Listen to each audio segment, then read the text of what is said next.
Salut à tous, c'est Blanc de la chaîne, bienvenue sur cette vidéo qui aujourd'hui va continuer de parler des régressions et rebondir sur une question qui m'a été posée sur le fait d'associer ou de dissocier pendant la régression, et on parlera peut-être d'autres éléments pendant cette vidéo. Donc, association et dissociation pendant une régression. Ce qui est assez facile à percevoir ou à faire, c'est de ramener quelqu'un dans sa mémoire.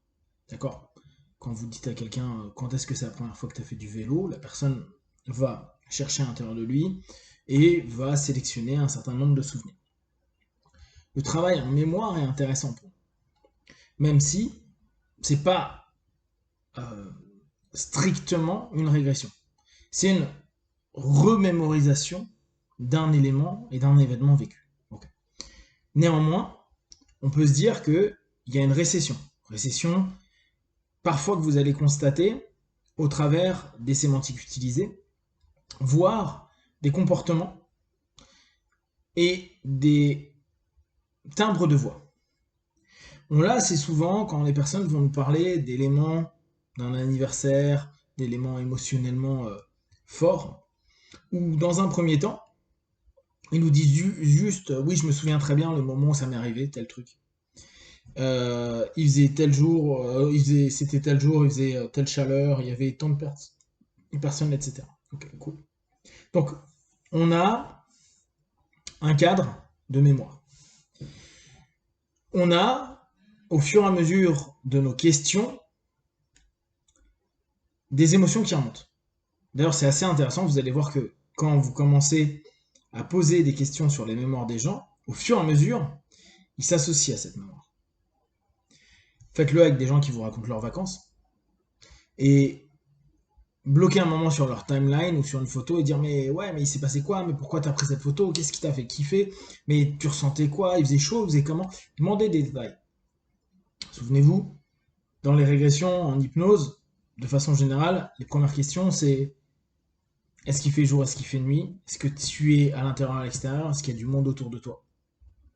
Juste pour que la personne puisse au fur et à mesure formaliser sa mémoire ou l'élément dans lequel il est plongé pendant sa transe. Comme on sait qu'une focalisation interne est une transe, plus on va approfondir au travers de questionnements la transe mémorielle, plus on va commencer à l'associer à des émotions, plus cette récession devient une régression. Vous pouvez le remarquer avec des personnes qui vont vous parler de moments très douloureux de leur vie. Assez rapidement, ils vont avoir des larmes aux yeux. Assez rapidement, on va avoir une crispation, une voix qui va se changer. Peut-être même un langage corporel qui va se transformer. Peut-être ils vont un petit peu se rétracter ou se mettre en boule. Il y a plein de façons d'exprimer l'émotion qui est en train de revenir à ce moment. Donc, on pourrait dire potentiellement que quand vous partez sur un souvenir qui peut émerger et que le partenaire n'est pas nécessairement dedans, mais s'en souvient, on serait sur une phase qui serait plutôt dissociée. Ce qui est intéressant. Néanmoins, pour moi, l'idée est d'aller réassocier la personne.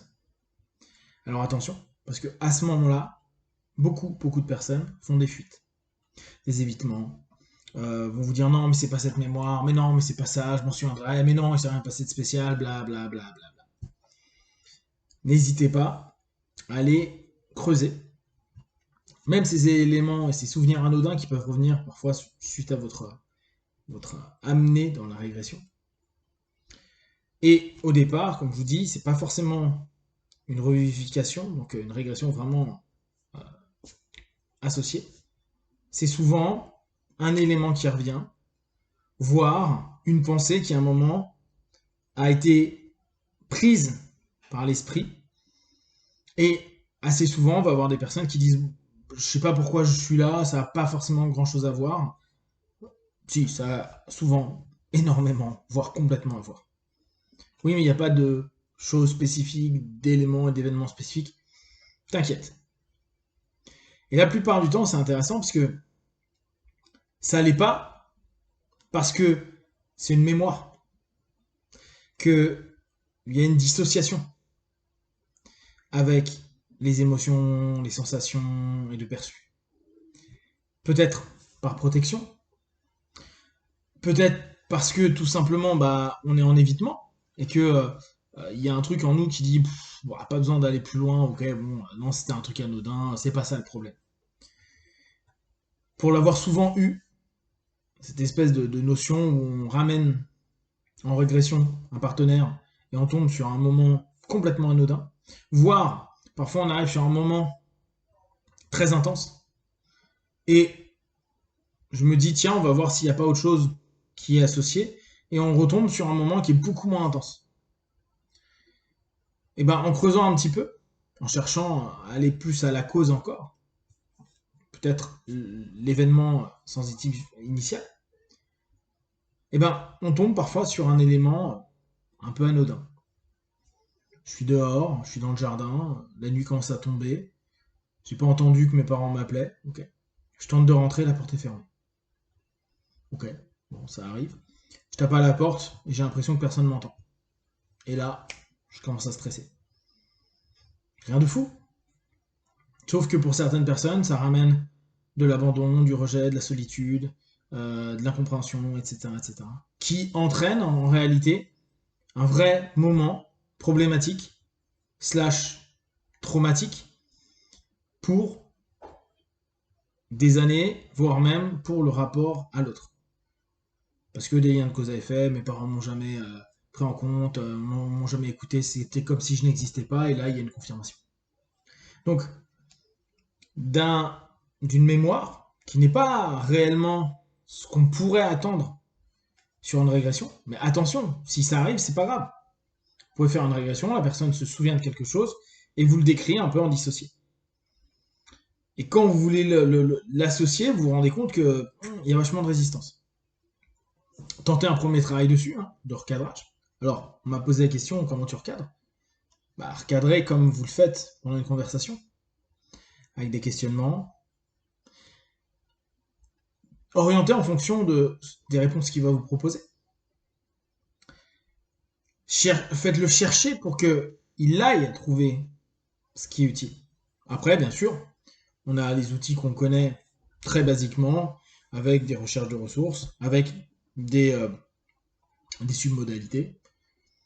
Il y a plein de façons de recadrer. Après, vous faites une séance classique. Néanmoins, si vous voyez qu'il n'y a pas un feedback, un résultat qui vous convient, ok, cool. Vous direz, bon, on y retournera à la prochaine session et on partira de ta mémoire pour aller commencer à t'y associer. Et n'hésitez pas à expliquer à votre partenaire, à dire, bon, la dernière fois on y est arrivé, on l'a fait, mais t'étais pas forcément dedans. Alors souvent ils vont dire, ouais, mais parce que pour moi c'est pas ça qui m'a l'air d'être le problème.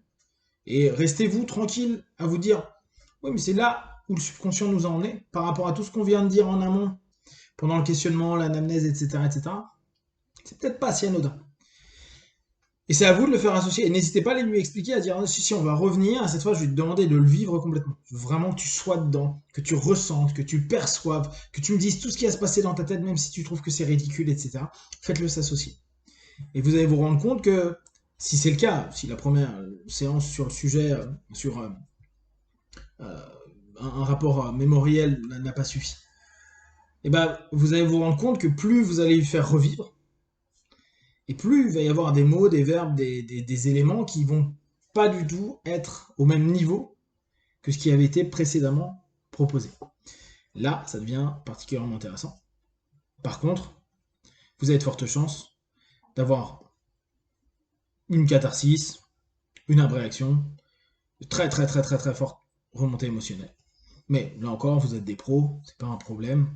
Et puis, la personne est dans un cadre qui lui permet de lâcher. Et donc, accueillez le fait qu'il ait besoin de lâcher sur des éléments qui, dans un premier temps, pouvaient paraître rationnellement sans problème, alors que, au bout du compte, d'un point de vue mémoriel et émotionnel, c'est très intense. Voilà, si vous avez des questions, des remarques, vous partagez sur Facebook, YouTube, j'y répondrai le plus rapidement possible. Comme d'habitude, de tout ce que je propose, ne prenez que ce qui est bon juste pour vous tester, observer, analyser et conclure. Be one, ciao.